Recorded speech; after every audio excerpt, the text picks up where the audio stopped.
Hey, this is Ken at Capital Advantage Tutoring. It's my job to get you past the Series 6 exam. So we're going to take another exam. We're doing the Series 6 today. Shouldn't take that long. Just come along with me. When you see a question up, hit pause, try to answer it yourself, and then hear how I answer it. Remember, I have not seen these questions before, so you're going to hear my reaction just like yours. So this is from Securities Training Corp. I have a link in most of my videos. You can get a 15 or 20%. I have no idea what the discount is. It doesn't matter to me. I never see that money anyway. Just click on the link, get a discount, and enjoy the ride. And let's get into it.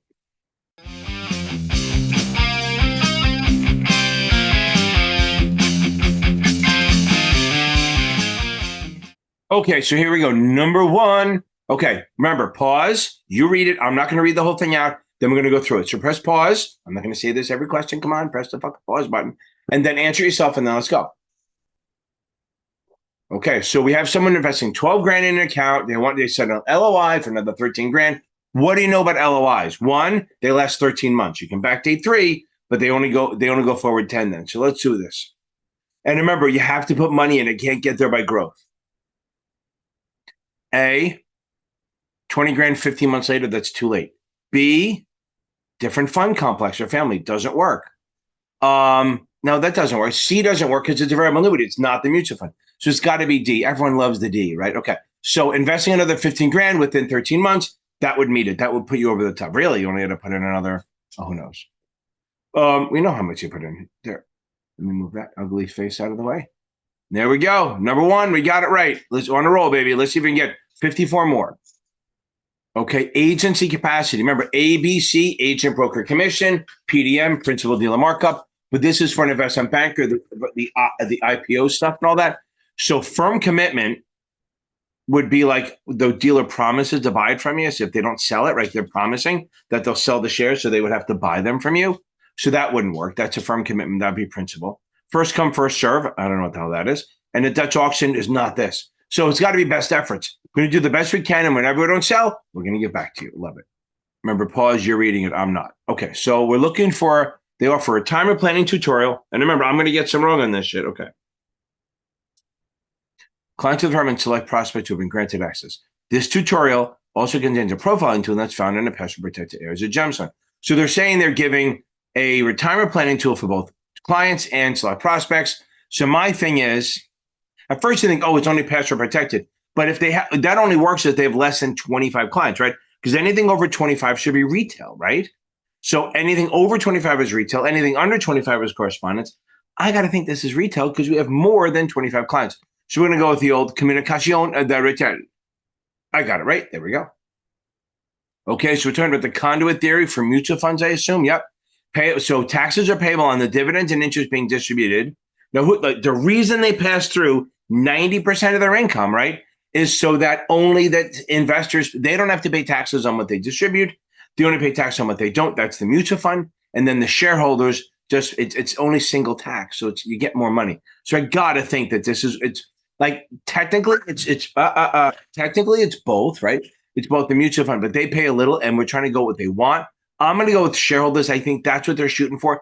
Technically, the investment company pays taxes on what they don't distribute, and then shareholders pay on what they do. So unless they're wording it, taxable that are payable on the dividends being distributed, right? So they made it clear enough. I just overthought it. Don't overthink shit. By the shareholders. Good. An individual, okay, variable annuity wants to withdraw. Okay, now we take the money out. Now it depends. If they're over 59.5, it's just taxes. If it's under 59.5, it's a penalty. Okay. But you remember all these things, since we don't know if it's qualified, but we're going to assume it's non-qualified, that the money coming out first, they always do LIFO on non-qualified plans. So it means it's coming out first. What's the stuff that comes out first is your earnings, not the principal. So we're going to go with, it's not a return of capital. It's fucking not tax-free. No freaking way, unless it says Roth, which wouldn't be an annuity. Now the withdrawal, that could be if you take it all out. But I'm going to say part return of cost basis, part earnings. The earnings per, oh, that's interesting. But I like B better, even though D could be true. It would say return of principal, maybe not return of cost basis. Let's go with B as more. Okay. It's could return to capital, not return to cost basis. That's the wording. Words matter. The client's order is actually outside the limit price. Okay. So the register rep notices it and adjusts the confirmation to reflect the execution price. Okay. Now, here's my thing on this. The only reason, it's never really acceptable because the person didn't buy the shares at the price. So I'm going to go right to unacceptable, but I don't like the reason. But you can't make a change in the confirmation of the principal. But you can't just give a person a gooder price if they didn't want it. So acceptable does not work. I got to think it's unacceptable. And again, not so much because you can't make changes on the confirmation, which is true. It's because it's outside the limit price, right? They bought shares out without above where they wanted to buy it or something, so that you can't give them that price. Boom, it's got to be unacceptable. Yeah, tell the supervisor. And that would go, remember, and since you bought it outside the order, outside the client's execution price, it would be an error. The purchaser of a variable life insurance policy, okay, we buy life insurance, that's variable, which means we're trying to beat inflation. We have a sub account or separate account that's invested in the market. So I got to think we have some sort of market risk. So we know the death benefit will never go down. It's set. There's a limit. They're not going to increase your premiums because the performance is bad. It's just on you. And they can't change the expense ratio because that's set. So it's got to be, yes, because if, in theory, you could have a negative return every fucking year for 20 years and have no cash flow. I don't think that's ever really happened. It hasn't happened. But the theory is that you have to know that it could. So you may not have cash value. You will always have a death benefit, but you may have a cash value of 0 where you can't pull money out. But if you get hit by a bus, your family can get money. So if you have no cash value in a heavy policy, please do not walk in front of buses. Make sure you're closer to the road than your family. On May 25th, the president of ABC bought 3,000 shares of AB stock in the open market at 33. 2 months later, the stock has increased to 40. 2 months later. So he sold it within 6 months for a profit. That is a no-no. He has to, I always forget the word, disgorge. Sounds gross. He has to disgorge and gorge. Disgorge and gorge. He has to disgorge his profits. So he has to give that back to the company. So boom, it's going to be B as in boy. Since he's an insider control person, it's called the insider short swing profit rule, that you can't make a profit on your own company if you hold it for less than 6 months. If he held it for another 4.5 months, he'd have been fine. Too greedy. Good, there we go.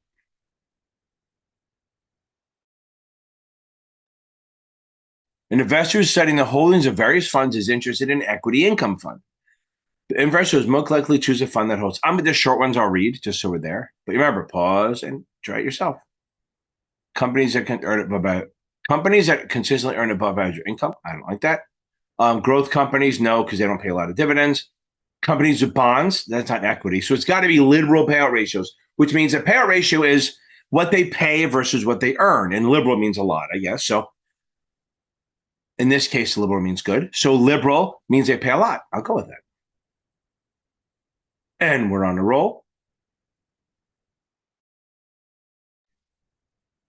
A rep photocopied an article that was published in a national magazine and touted the return of a mutual fund sold by a firm. According to FINRA rules, if she plans to send it to potential customers, which of the following statements would be true? Okay. It's not a violation of rules. If they prove it within 10 days, no, there's no 10-day rule for that shit. That's for like filing to the FINRA. A principal must approve the photocopied article 10 days prior to use. No, that's not a thing. That would again be filing it. So I guess if the photocopy article is approved by the principal, you can send it because it's considered retail. It's got to be D. Everyone loves the D. Michael, that's what she said. A 75-year-old client is looking for a high level of income for his retirement. Okay, we're looking for high level of income. And we kind of want to balance between income and safety of principal. So the problem is I hear the high level of income. I go, right away, I go, oh, high yield. Then I go, okay, but he wants some safety of principal, right? So we kind of we don't go for that. So we go get rid of the high yield. The balance fund doesn't do it because that says market risk. So it's either high grade or Ginnie Mae. But whenever I hear safety of principal, my mind, when I hear safety, you say treasury, right? So I got to go with the Ginnie Mae only because it's backed by the government, and that gives me safety of principle. Yes, a high grade. In reality, I can see a high grade fund, but I'm trying to answer it the way the FINRA would, and I got to think Ginnie Mae because they say safety of principle. You want like no risk, and there we go.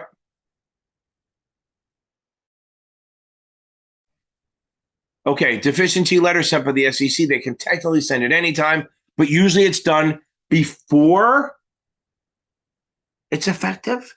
Usually it's done before it's effective. So that should be during the cooling off period, not during after. Because once it's effective, they would probably actually issue a stop order or a cease and desist. If it was post-effective, I mean, I'm going to go with, it could be anything, but I'm going to go with cooling off period, then 20-day review one. Oh, we go. Remember, pause. What calculation drives a payout on an annuity? Oh, I hate this.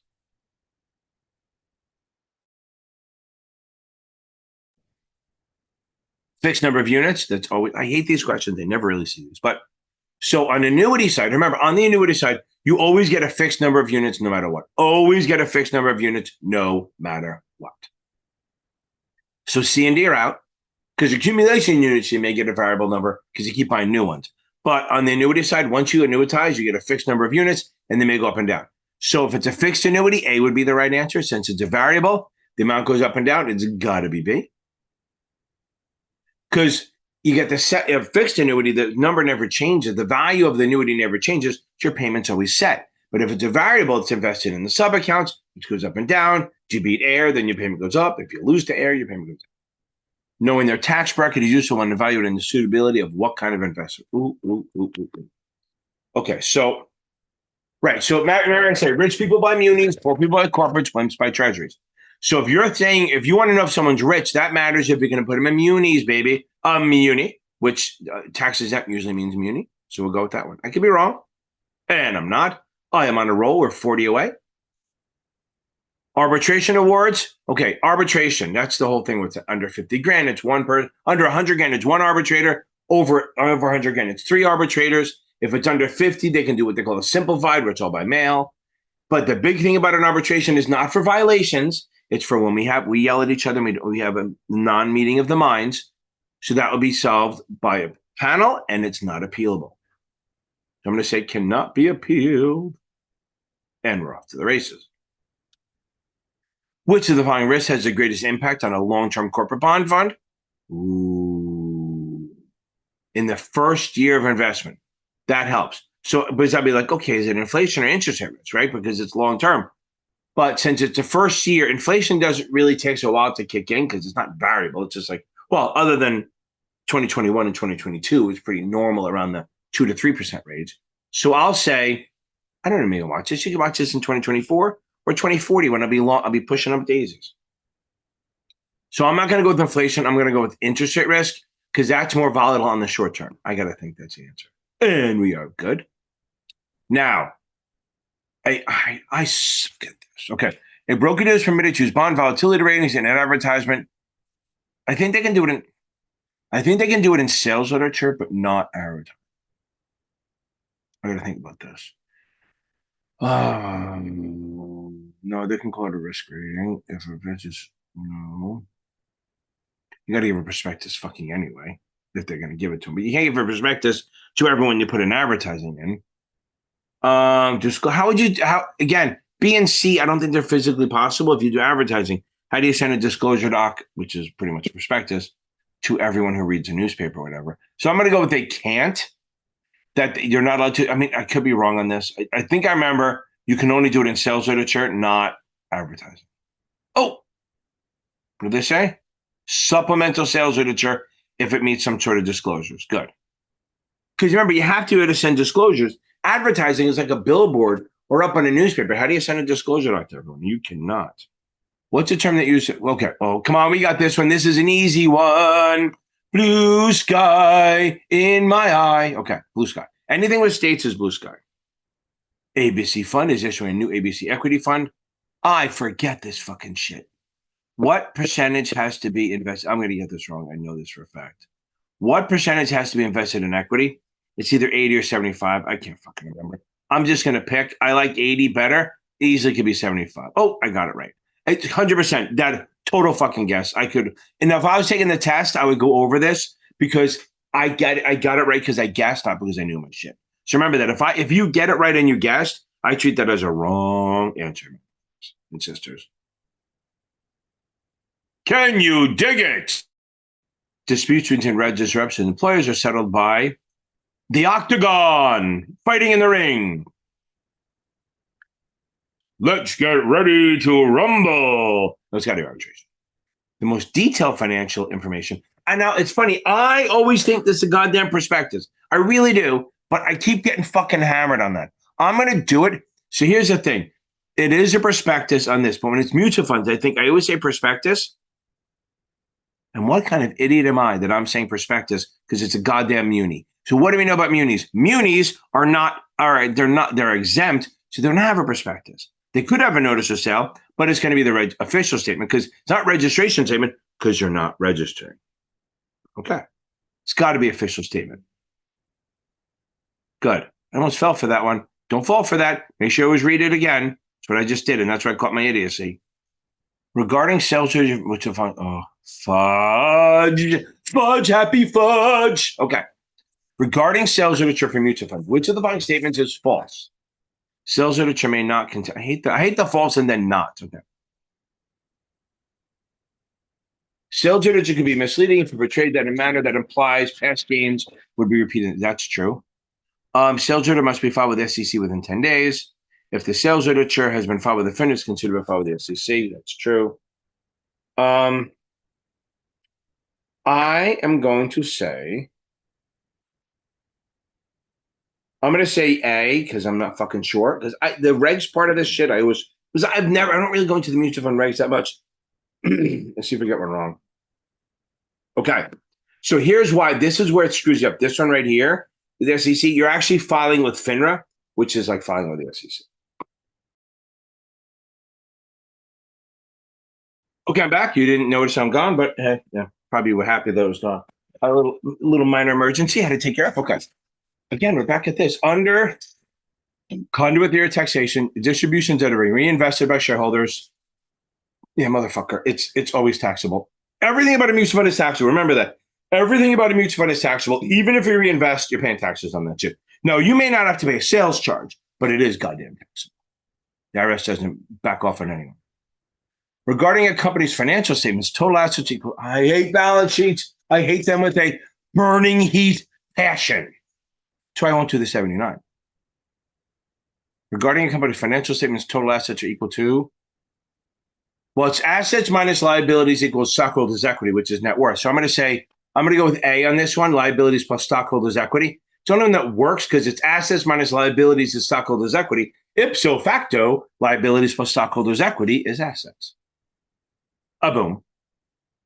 If an associate person of a broker deal violates FINRA rules, she may be subject to death by boonga boonga. Now, it's not mediation, not arbitration, code of procedure. Remember, if you do something wrong, it's code of procedure. Think cop, COP. The cops come after you when you fuck up.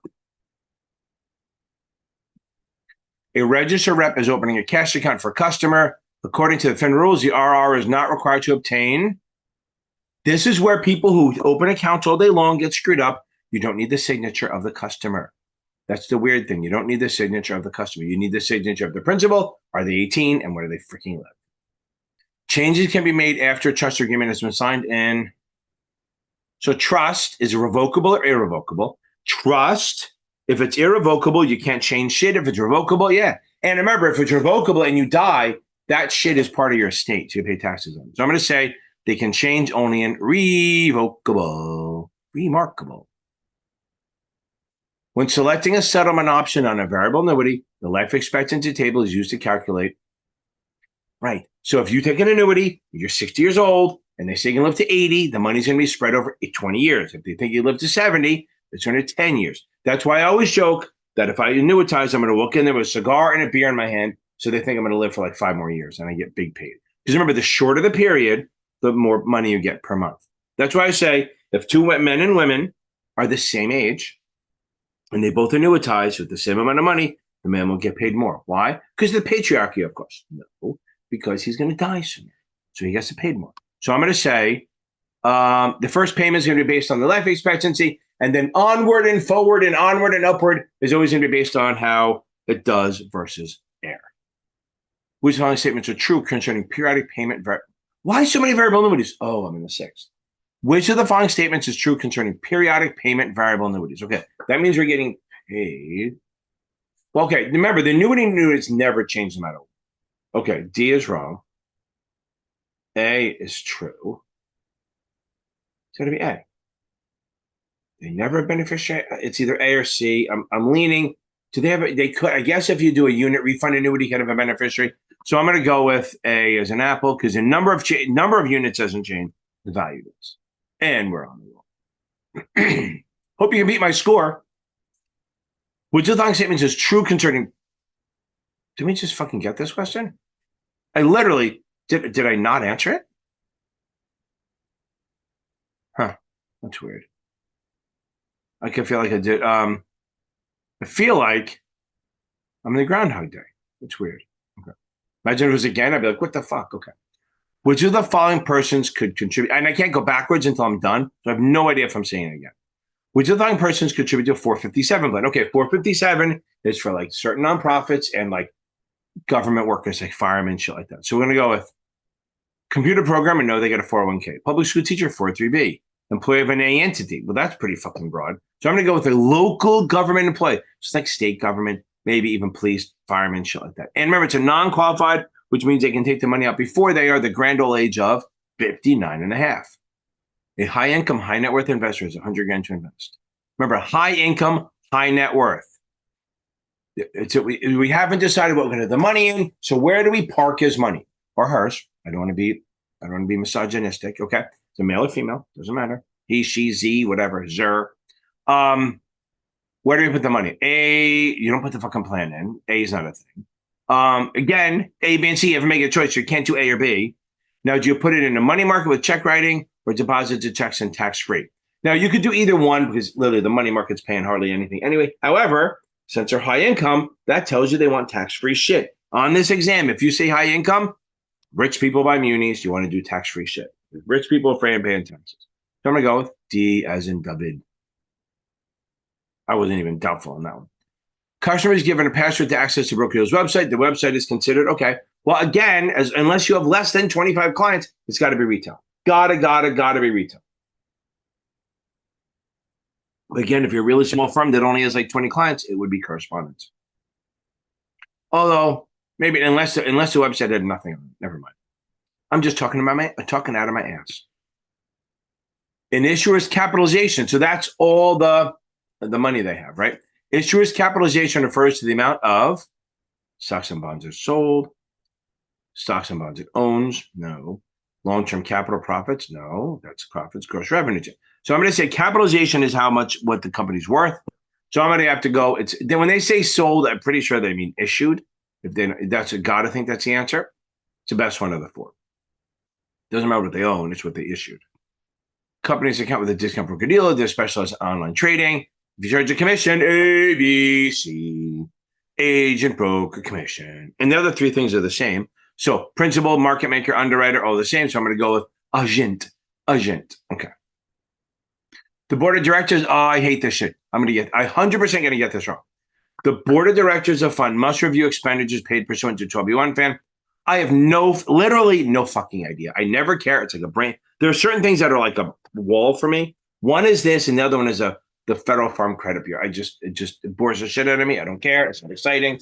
And this doesn't either. So I'm going to go with, I'll say annually. I know I'm going to be wrong. And there's my wrong one. Quarterly, good to know. I guess they check it every quarter. That makes sense. You don't want to go more than a quarter without knowing what they're spending. But I have no fucking idea. Total guess. And I got it wrong. Serves me right. The assets in a 529 plan may be transferred to another beneficiary without a penalty as long as it's like, okay, if they're in college already, no, that's a weird one.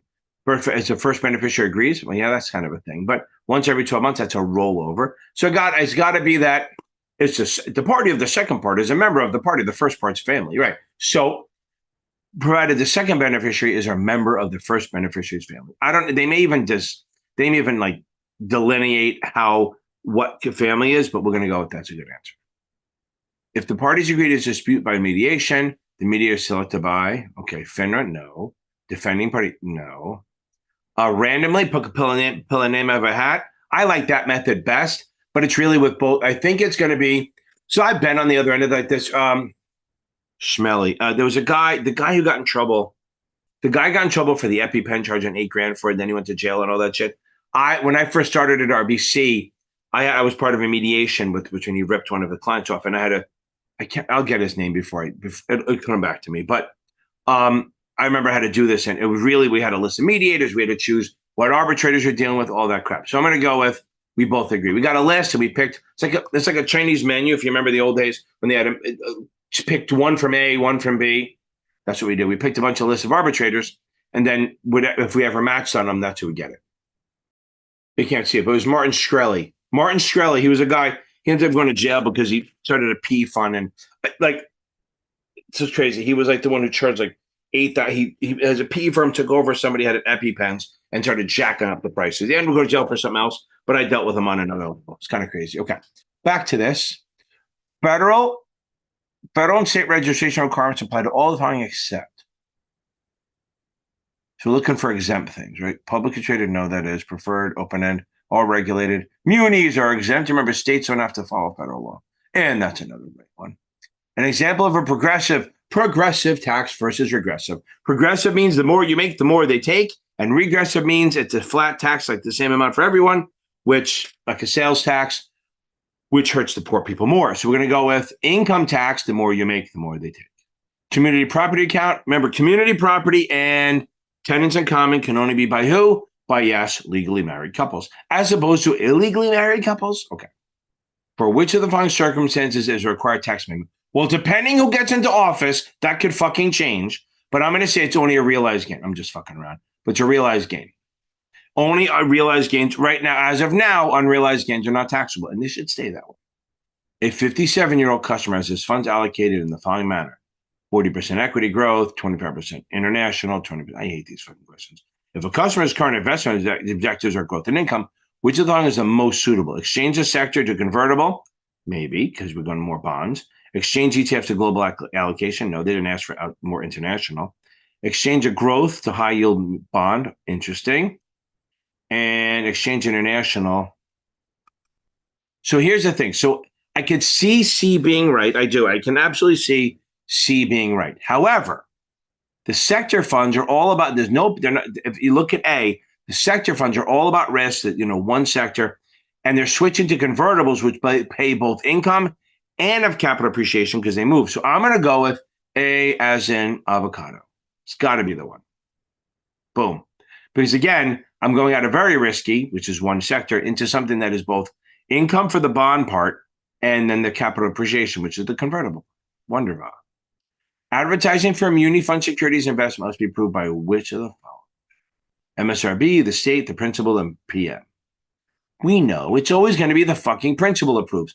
Remember, regulators don't approve, so A and B are out, and the PM is just busy trading and spending money. He's not going to approve anything. He or she is not going to approve anything. It's got to be the principal. The ABC has a contingent deferred sales charge, which is Class B, that begins at 4% and decreases to 0 after the 4th year.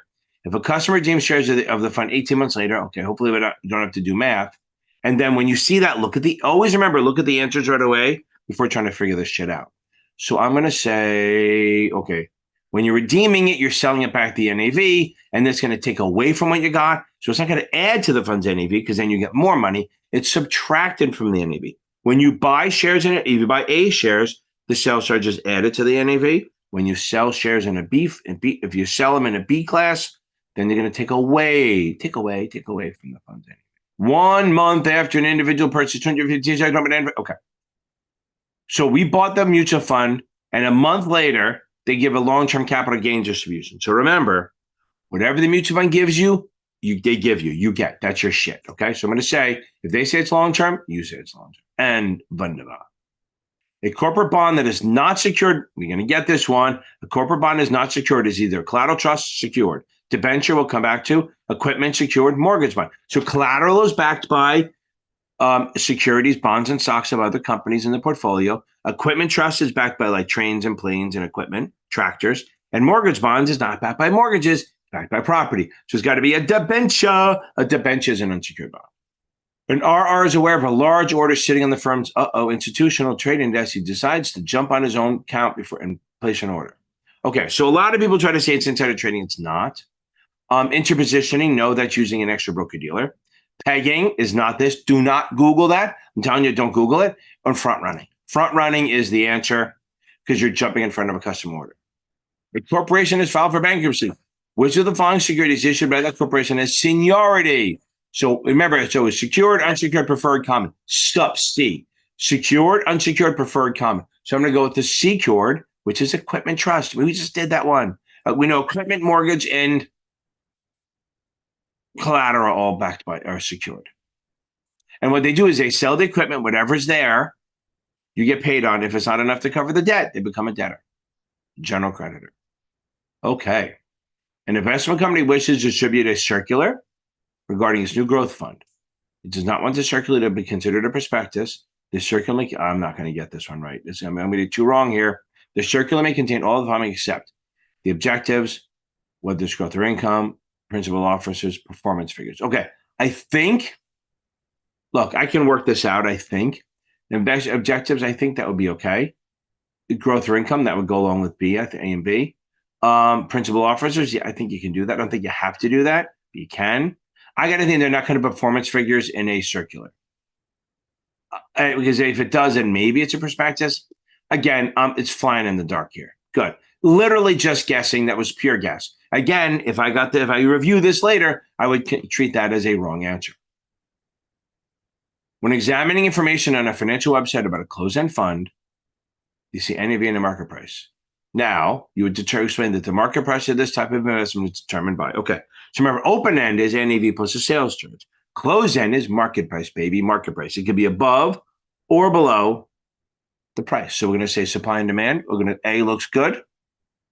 The value of the securities held in the company's portfolio. That would be the NAV. The sales charge in excess of NAV, that would be for a mutual fund. And that would be the redemption, net redemptions or net purchases. It's got to be A as in aardvark. Boom. Because closed-end funds trade in the market based on supply and demand. They can be above or below the NAV. Okay, soft dollar. That's when a broker-dealer provides services like software, ticket to a seminar, or research to a customer, an IA or something like that, or anyone else, and they get paid in commissions. It's legal. It's a quid pro quo, but it's legal. But it has to benefit the customer. That has to benefit the customer, not the IA, not the broker-dealer. An investor in a qualified annuity. Qualified, baby. Remember qualified. Is invested 30 grand. The annuity now is grown to 50. The tax rate of the distributions during the payout period would be fucking taxable ordinary income. All of it, because it's qualified. If this is non-qualified, B would be the answer.